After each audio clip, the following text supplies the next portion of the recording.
Wish to see me, sir? Yes, I did. You're dropping your nose too much in your turns. Yes, sir. But I am aware of the fault, sir, and I will correct it. Yes, it used to be a fault of mine, too, when I first started flying the Everest. Bit different from the old box kite, isn't it, eh? Yes, sir. I used to listen to those alarming tales of stalling her and getting into a spin, too. Still, it's your only fault, so you're not doing it all badly. Thank you, sir. So, do you feel up to it? Beg your pardon, sir? Going solo on the Abra. Sure, I'm ready, sir. Yes, I think you are. Well, if the weather's fine, you can take her up tomorrow morning. Thank you, sir. Thanks very much.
My son, there's news. It's bad news. No, it's not bad news. But what is it then? Well, it's no news at all, I'm afraid. You see, I just happened to be passing, and I am a friend of Alan's. Charles Galen. Oh. Oh, yes, of course. Oh, dear, how rude of me to keep you standing here. Oh, please come in, Mr. Galen. Thank you.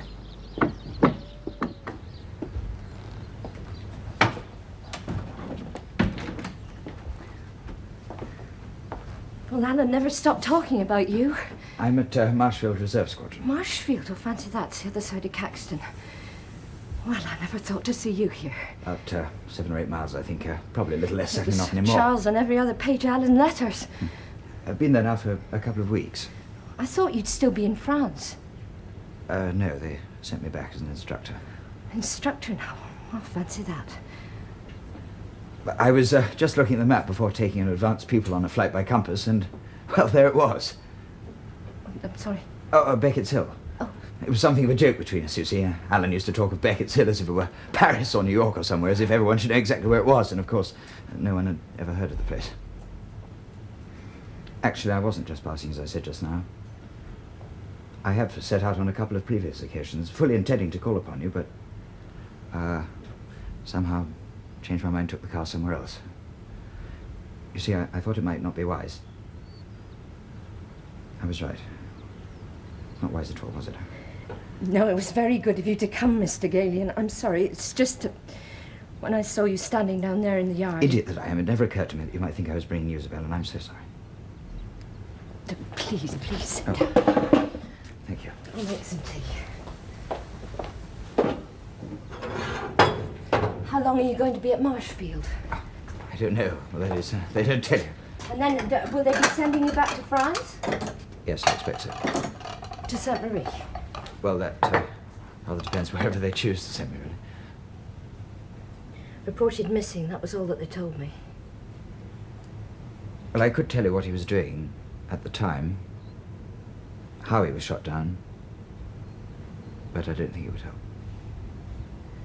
Can I ask you what you think? I wouldn't want to raise your hopes, Mrs. Farmer. That's very honest. Thank you. Well, you'll be glad to be back in England, I expect. Well, yes and no, really. What, you missing the others in your squadron? Yes, it sounds a bit silly, but yes, I do. How's your mother? Very well, thank you. Is she still busy with her committees? Alan certainly did tell you a lot in his letters. And your father, he's a general, so he'll be busy enough, of course. Alan was always so proud of that, your father's high position. Tell me, how's Alan's uncle? You know, that bulletproof seat he made for Alan was an absolute godsend, worth its weight in gold. In fact, we got the blacksmith at the depot to make one for all of us. Mind you, first thing in the morning, it's jolly cold on the old... What, No, Harry's not here anymore. He works over at the shell factory at Burley Wood. That's south of here, I think. It's about 6 or 7 miles. Hello, can I come in? Oh, I brought Lorna. your eggs, but can't stop. The omnibus leaves in 5 minutes. This is Mr. Galian. Miss Collins, she lives down at the farm. Yes, we have actually met once before. Yes. Just the one occasion. Oh, when you went down to see Alan at the aeroplane factory. Oh, yes, I'd quite forgotten about that. Oh, I can't stop. Oh. Mustn't keep the patients waiting. Well, perhaps Mr. Galian will be able to call again. Yes, I expect so. Mr. Galian's teaching men to fly over at Marshfield. Oh, fancy that. Thank you. I can't stop. I must go. Goodbye, Mr. Gale. Bye. Bye. Oh, don't forget Saturday. Oh, no, I won't. Bye. Oh, please sit down, Mr. Galian. Thank you. Well, you'll find it very quiet here, I suppose. Well, it's a pleasant change from the mess at Marshfield, I can tell you. I don't know why, but for some unknown reason, as soon as chaps decide they want to learn to fly, they chatter incessantly, and always at the tops of their voices, desperately trying to exude an air of confidence, I suppose, convincing everyone else that they're not going to land upside down on the cabbage patch the following morning. Well, you'll be able to get home now sometimes, I expect. Well, yes, I can, although there's little point, really. My mother's hardly ever there, and Kate, she's my sister. She has her own friends, and, well, we don't seem to have much in common, that is. Thank you. Well, you would be very welcome to call here again. Lorna comes over here most Saturdays. Well, that is when she's not working in the hospital. I'm sorry, sugar. Oh, thank you. And she's coming this Saturday. Ah. Alan was writing to Lorna, of course, but, well, there was so much that he couldn't say in his letters. Yes. I think she would like to know what Alan was doing for those last 3 weeks before he went missing.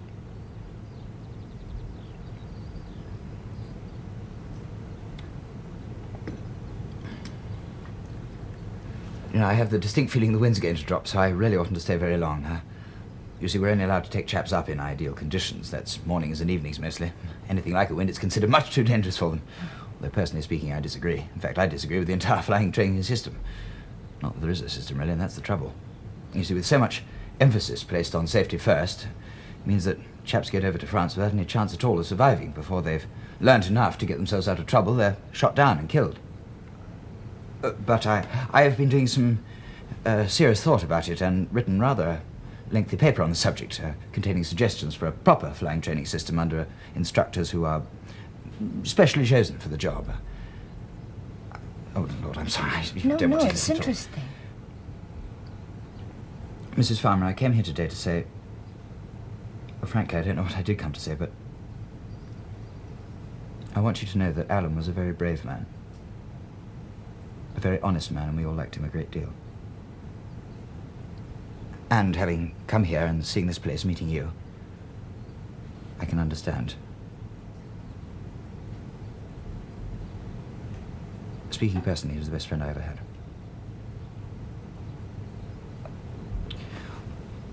Well, I really ought to be going now, if you'll excuse me. It was very good of you to come, Mr. Oh. Gillian. If you're not doing anything better on Saturday, well, that is if you would like to come. Yes, I would like to come. Very much. Thank you. Goodbye. Goodbye.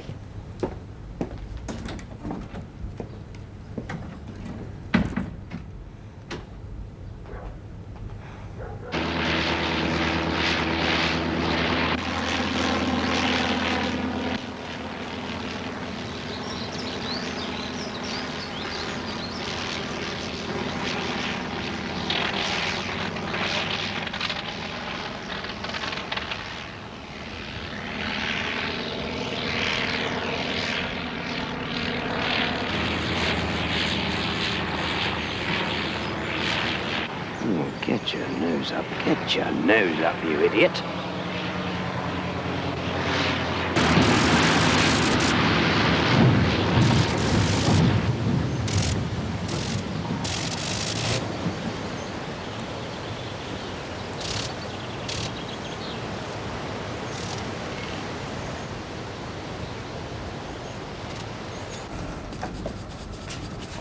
Well, not too bad, I suppose, for my first solo in the Avro.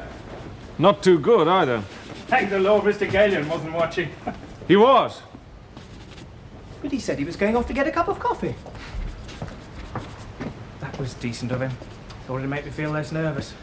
He was twitching like an old granny. You had your nose down in your turns again. Afraid of stalling and going into a spin, eh? Well, better safe than sorry. Spinning means certain death. It can also save your life. Spinning's a useful way of showing dead when the odds are against you with a Hun. Also enables you to lose height very quickly. So, by the time the Huns realise that you fooled him, you can be several thousand feet away and heading for home. You mean you know how to get out of spins? Well, if I don't, I've died at least a dozen times. You're next for the Avro, Mr. Tower Jones, outside in 5 minutes. What's the betting he comes back to say the wind's got up and flying's cancelled? I was lucky to get my solo in. All the other instructors cancelled flying an hour ago. That windsock is barely moving. But we can only fly in ideal conditions. It's the rules. Yes, and these instructors are only too anxious to obey them. What they need is a month or two in the trenches. I don't know why you transferred to the RFC. Beginning to wonder myself. Why did you, anyway? The company was on the way back to the village after a spell down the line. 2 of those new German monoplanes attacked again and again. There was no cover of any kind. We didn't stand a chance against that forward-firing machine gun. That's for me, I said, showing them they can't have it all their own way. Anyway, it seemed to be the kind of action that I longed for. Seemed to be. It's a bit different from charging blindly over the top, you know. Trained to be a pilot, the one thing you can't do without is patience. I should have thought the prime requisite was having a spine in your back. Oh, don't start on that again. Well, why not? It's a damn disgraceful state of affairs, and time someone did something about Look, it. I think you're making far too much of it. Oh, you think it's all right then? Our being trained for war by men who've lost their nerve. It's hardly war up there. May not have been a month or two ago, but it damn well is now. The Hun is shooting us out of the sky like defenseless game birds. Yeah, look, how can you be so sure that our instructors are men... well, men who've lost their nerve? It's obvious, isn't it? They're so short of pilots out there, they wouldn't send the fittest chaps back as instructors now, would they? No, they sent back the chaps who've been out there the longest. The ones who need a rest. Yes, that's exactly how they phrase it. In need of a rest. What's the alternative? I don't know. But something must be done about it. Well, the Hun finds us easy meat when we get over there. They say it's because our machines are slow and poorly armed. But I believe men win or lose wars, not machines. Men. And men reflect the attitudes of their instructors. So if we're being trained for war by men who've lost their nerve, we're dead ducks before we're even hatched.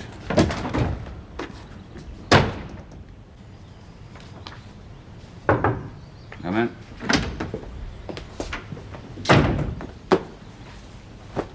Morning, sir. Ah, Mr. Galen.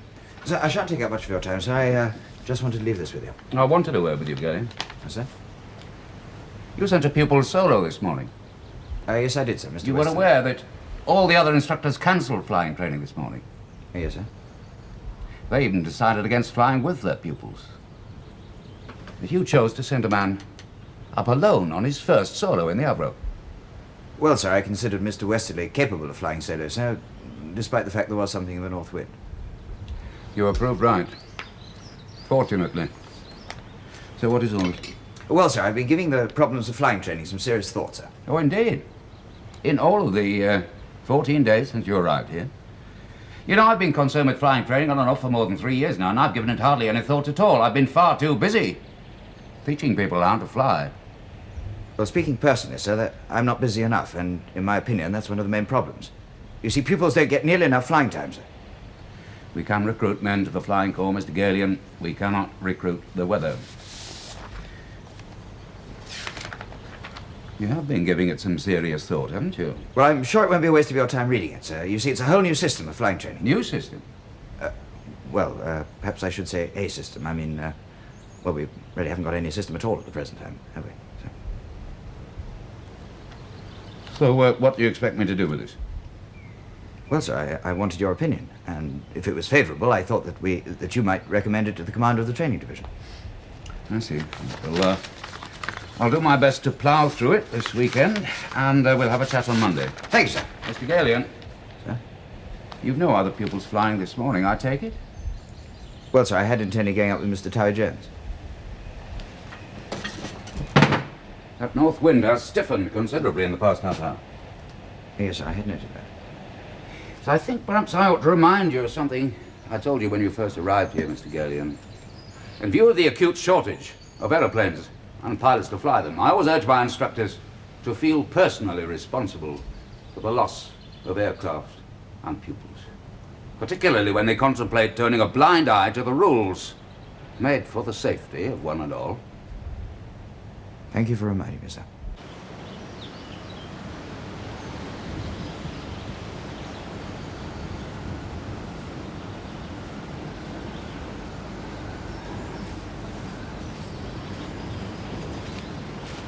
Flying's been cancelled, I'm afraid, Mr. Tower Jones. I thought as much. I don't make the rules, you know.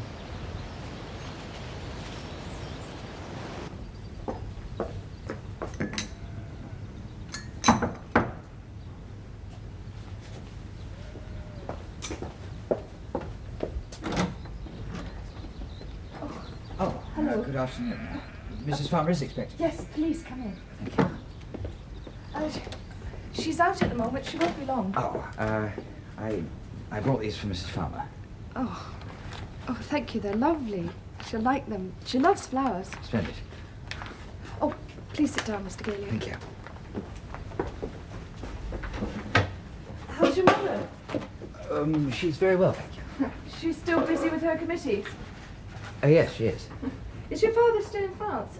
Oh, no, he's in England for a spell. Oh. Desk job, Director of Liaison Munitions. Oh, I expect that's... Yes, he's very busy too.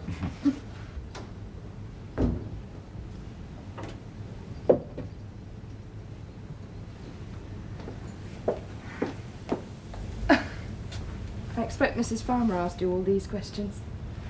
Yes, she did. And in just that order.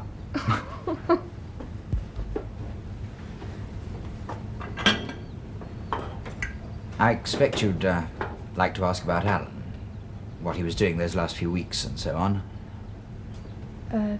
No. I'd rather not. I'm sorry, Oh, I no, didn't mean please, to... please, really, it's something for relief. Is that why Mrs. Farmer asked you to come today? Well, yes, she seemed to think that you would like to know whatever it was that he didn't write in his letters. Obviously things that she would like to know herself. It was more of a shock for Mrs. Farmer.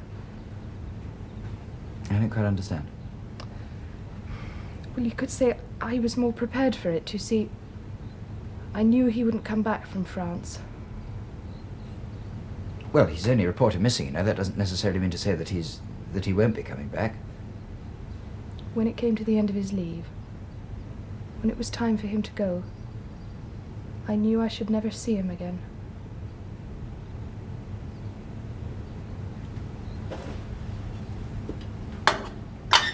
Mrs. Farmer isn't going to be long, is it? Oh, no, she's down at Richard's farm with a wheelbarrow. Wheelbarrow? Well, yes, she and Tom had to mend the iron splits on the legs, and Richard's wanted it for tomorrow. Did you tell me that Mrs. Farmer, she actually works in the smithy? Oh, yes, ever since her brother-in-law left. Well, yes, she told me that Harry had left, but...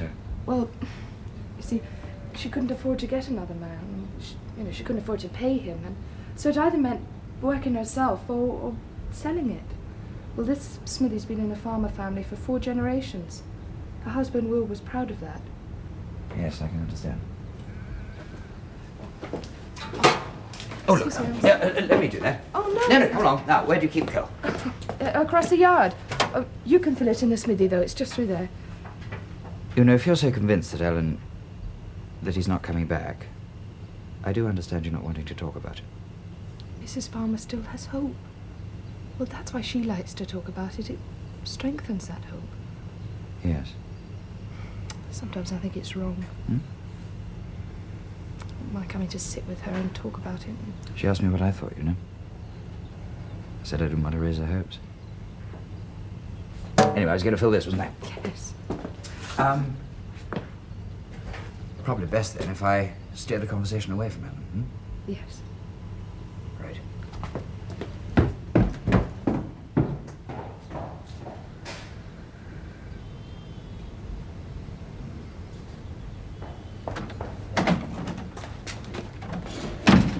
Is he right?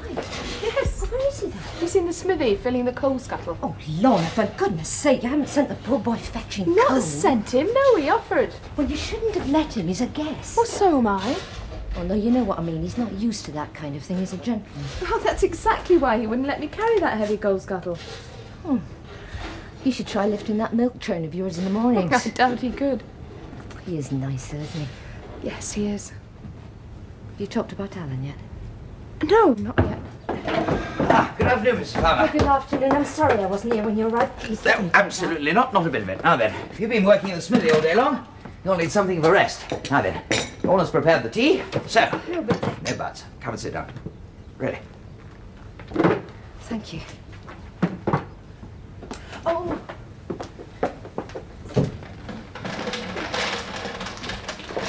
Mr. Gillian brought you these. oh. Well, thank you very much. Pleasure. That reminds me of the time when Alan bought me flowers when he'd come back from training to see if he was suitable to be a pilot. Yes, do you know, I remember that. In fact, I went to the shop and then Alan came in just after me and we both bought some. You know that flying training system I was telling you about? Well, I showed it to the OC today, Major Brownlow, and if he likes it and is prepared to recommend it, I'm going to send it to the commander of the training division. That is good. I'm really rather excited about it. Oh, you've got some coal on your face. Oh, You Where? can wash at the sink. thank you. Oh, good heavens. This new training scheme, what difference will it make? Well, it means that pupils will be properly trained. Well, aren't they properly trained now? No, they're not. Chiefly because of chaps like me. I don't understand. Well, we're not trained as instructors, you see. We're simply flyers who've done a long stretch to the front and been sent back to Blighty for a rest. I mean, none of us has any real interest in teaching people to fly, chiefly because we realise that it's a hopeless task. Well, that is, teaching people to fly in a few hours flying time, what they need to know to survive when they get to France. You see, nowadays, pilots have to know all the so-called dangerous manoeuvres in order to get out of trouble when they're attacked by this new German monoplane. Well, it's risky enough for chaps like me to teach them the sort of elementary things like takeoff and landing. So we're not trained instructors, you see, and we're not prepared to take more than... Well, no, it's not a question of not being prepared. We're not allowed to take more than the minimum risk. And that's the core of the problem. Because instead of studiously teaching these pupils to avoid dangerous manoeuvres, we need trained instructors to actually teach them those manoeuvres so that when the chaps get out to France, they won't get caught out. Oh, tea's already. Oh, thank you.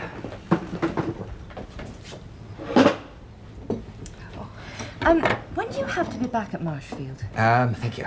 Not until Monday morning, thank the Lord. Well, if you like, you could stay the night. You'd be very welcome. Lorna, you could stay as well, and then it would be quite in order for Mr. Galian to stay. Oh, try some plum jam. Thank you. Lorna made that. Well, I must say it does look rather delicious. You will stay then, won't you? Yes, thank you.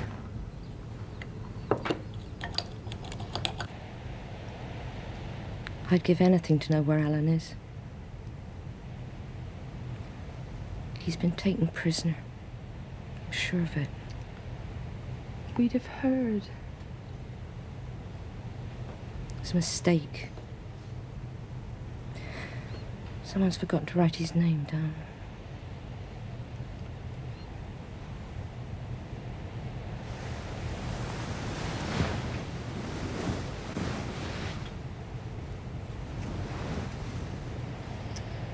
It's harder for you. Why? Because I'm his mother, do you mean? It's harder for you because it wasn't so much of a shock for me. I knew before he left. You knew? That he wasn't coming back.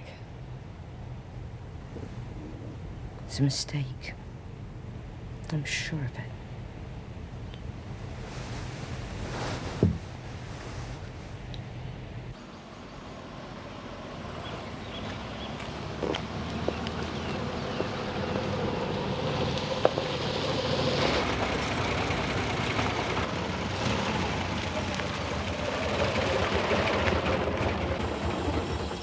Splendid. I hoped I'd get here before the omnibus. In you get. But the hospital's in the opposite direction to your airfield. Oh, is it really? My navigation's absolutely dreadful. This is very kind of you. Not at all.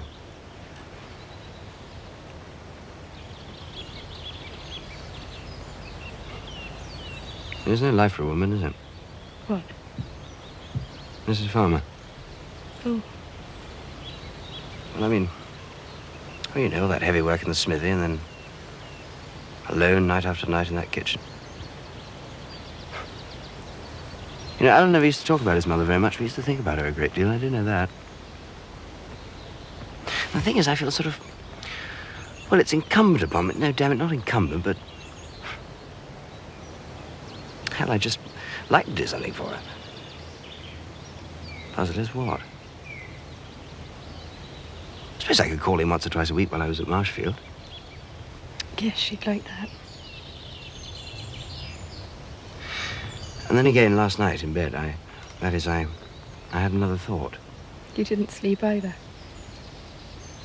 No, not a wink, I'm afraid.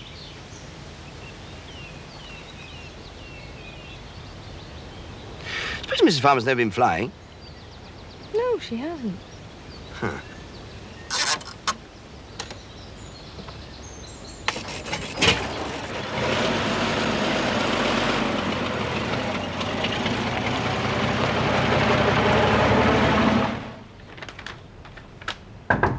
Come in. You wanted to see me, sir? It's about this flying training scheme of yours. Sir? Mr. Galen, I'm fully aware that you've just spent 5 months at the front, and that during that time your squadron suffered very heavy casualties. However, I do think you ought to try to exercise a little more control, particularly when it comes to putting emotional rubbish like this onto paper and expecting your superior officers to take it seriously. Well, you take my advice, you burn these pages, and then get on with the job you've been sent here to do.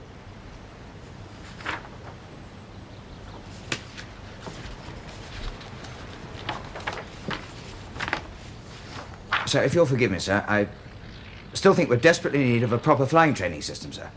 Pilots are being sent over to France barely half-trained. If we followed your suggestion, they'd never even reach France. They'd all be killed in training, and us along with them. Yes, but we should- Listen to me, Galen. I've been teaching young fools to fly for more than 3 years. During that time, I've had 17 crashes, and somehow, God knows how, I've survived them all. But they have taught me one very important thing. When you or I get into an aeroplane with a pupil, we are pitting our wits against a man and a machine, both hell-bent on our destruction. Now, do you seriously expect me to further risk this patched-up bag of bones by flying pupils in any old weather and trying to teach them stunts I haven't even a 50-50 chance of pulling off myself? Well, sir, I did suggest that we did need properly trained instructors, sir. Properly trained? The instructors here at Marshfield are some of the most experienced flyers in the corps. Yes, sir, but they're not trained to teach, sir. They're just, well, chaps like myself sent home for a rest. Chaps who are, well, as you yourself said a moment ago, sir, are suffering the strain of flying over enemy lines for months on end. I hope you don't preach these views of yours to your pupils, Mr. Galen. No, sir, I don't. Because I won't have you undermining pupils' faith in their instructors. And I certainly will not allow you to denigrate a group of very brave men for whom I have the utmost admiration, including yourself. Damn you. Now get out.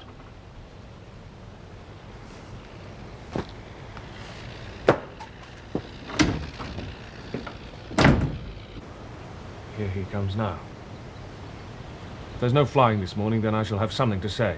Steady on, Elton. 2 weeks and just over 40 minutes flying time. This rate, it'll take me 12 months to get enough hours to be sent to France. Look, I shouldn't go looking for trouble. After 5 months in the trenches, I've become accustomed to looking for trouble. The thing I could never get used to was sitting around waiting for something to happen. I cast around for necks to break. People who say that usually end up breaking their own. Flying's been cancelled, I'm afraid. Oh, shame. So, you'll have an engine fitting lecture, hangar number 2. Thanks. I've been thinking over what you said the other day. Well? If you know how to get out of spins, then why aren't we taught the procedure? It seems to me it should be the first thing we're taught to do. If we got over the dread of spinning, it would remove a lot of the timidity and fear out of our flying. We could learn more quickly and confidently. Any form of stunting with the people in the passenger seat is against the rules. And as you say, you don't make the rules. Mr. Tower Jones, why don't you say whatever it is that you have in your mind? Very well. I don't think the rules are made for the safety of the pupils, but for the safety of the instructors. You can forget your engine fitting lecture. You're flying with me. I shall stall her, put her into a spin, and hopefully get her out. You watch your controls to see what I'm doing, and then you can take over. But just remember this. I'll show you how to get her out of a spin, and I'll risk my neck and my position here to let you have a shot at it. But you go around boasting that you goaded me into it, and by God, next time I will spin you into the ground. Outside as soon as you're ready.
John, there you are.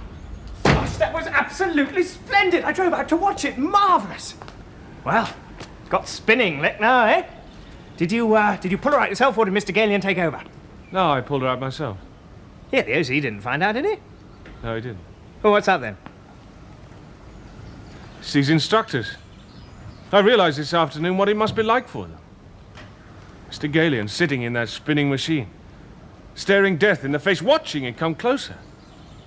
He could have saved himself at any time by taking over the controls, but he didn't. He gambled his life. My inexperienced hand. What's the procedure for putting her out? It must be quite simple if you managed it first time. The theory of it is simple enough, but I'm not so sure it's infallible in practice. Well, there must have been an element of luck, I'd have thought. The first time I pushed on the rudder bar, nothing happened. You pushed on the rudder bar, left or right? The opposite direction to the way you're spinning. And is that the first thing you do? No. Firstly, you pull the stick back into your lap. Then you push on the opposite rudder. She starts to come out of the spin, then you throttle right up. You're not thinking of trying it, are you? Why not? I've done my solo in the opera. I can take her up on my own now. Stunting's against the rules. Oh, you're a fine one to talk about the rules after today's little performance. If the OC finds I'll out. take that chance. It's not you that I'm concerned about. It's Mr. Galion. Well, you have had a change of heart, haven't you? If anything happened to you, Mr. Galion could find himself in serious trouble. If you must try it, ask him to show He you how. won't, because it's against the rules. He only showed you because you egged him on. And it was you who said that getting out of a spin should be the first thing that we should learn. So, what's next then? After you throttle right up? Look, this coat, it's not too shabby, is it? We're only going up to the field, aren't we? And anyway, I mean, he might think it a bit of a cheat, me asking to fly instead of you. No, of course he won't. He's much too nice. He won't mind a bit. Anyway, we can't have the poor boy bringing his aeroplane all this way for nothing. Very strange seeing an aeroplane down that field again. He thought it would do you good. Do me good. That's why he wanted to take you flying. Well, all that heavy work in the smithy, he said, and then sitting here alone night after night. Well, it's no life for a woman, he said. There's no life whirling about in an aeroplane either.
If you didn't think he'd try, why in God's name didn't you come and tell me what he had in mind?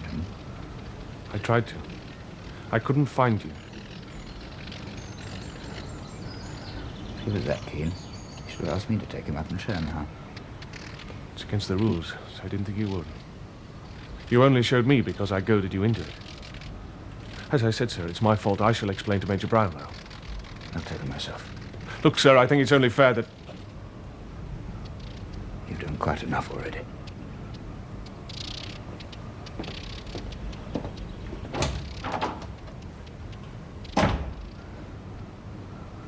So you were joyriding with a lady friend when this happened? Yes, sir. In my time, I've had 7 pupils kill themselves, so I do know how you must be feeling. He's dead. Yes, afraid so. There'll be an inquiry, of course, but formality. I'd sooner forget the joyride with the lady friend. Couldn't possibly forget that. It'd only complicate matters. Serves no purpose.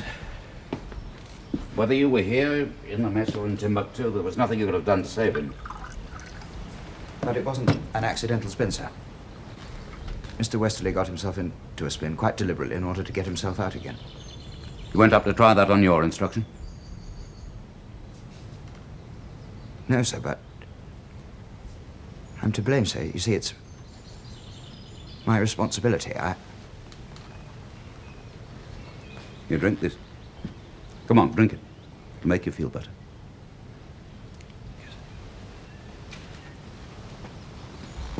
Mr. Galen, I reminded you of something the other day.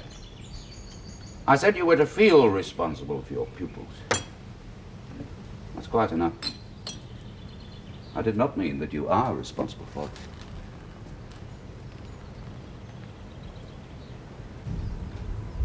The war, he said.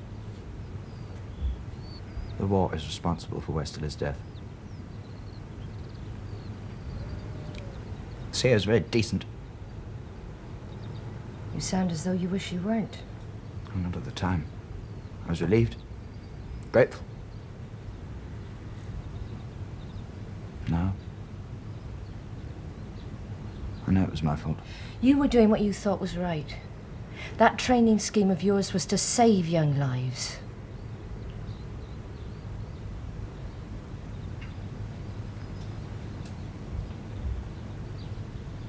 You know the reason they sent me back to England?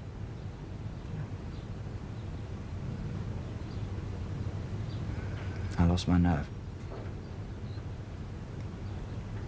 That's what they do, you know. They send you back to teach people to fly. Soft time, you know, rest. I even make a mess of that.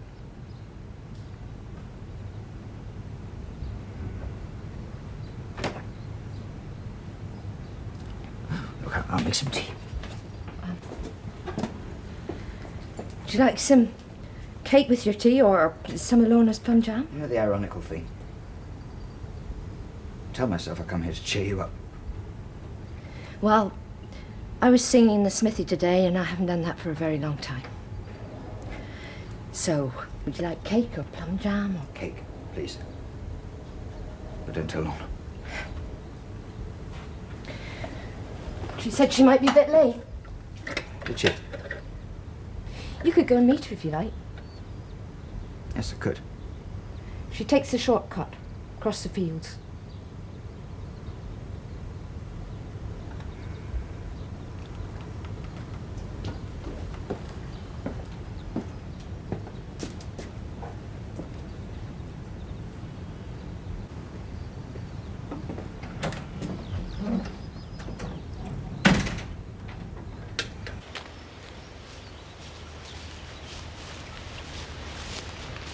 Hello?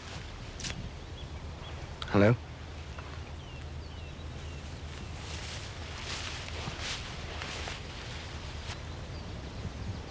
Mrs. Farmer suggested that I came to meet you. Do you want to come and feed the pigs? Feed the pigs? Come on.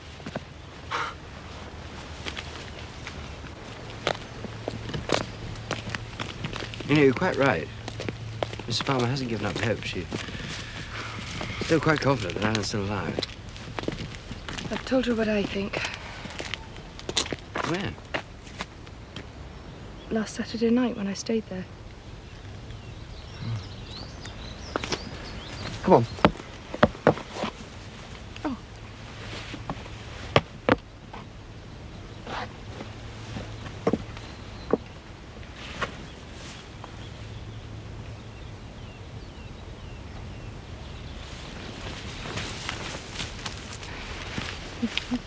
Do you know, it's funny. Well, yes, it's funny.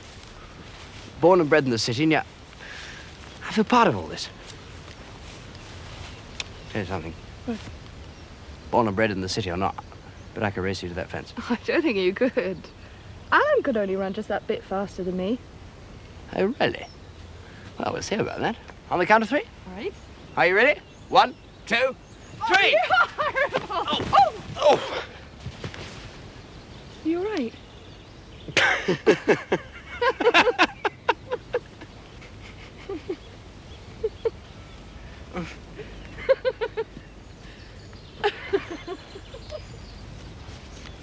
We're here! I expect you've been wondering where we've been. Oh. Probably got tired of waiting. Gone back to work. Oh, well, I'll go tell her we're here.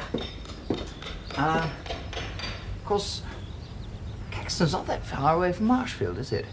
No, it isn't. Well, I just thought. You see, I do happen to know a rather nice little tea place in Caxton. Blame me if I haven't got one night you work up at the Grange. Just the 3 evenings, Mondays, Wednesdays and Fridays. Well, Tuesday then? Thought I might make a pleasant change from, plum jam. What do you think? That would be nice. And I can always get the omnibus. No, from not a Lovell- bit of it. I'll come fetch you in the car. Tuesday then? Yes, Tuesday. Good.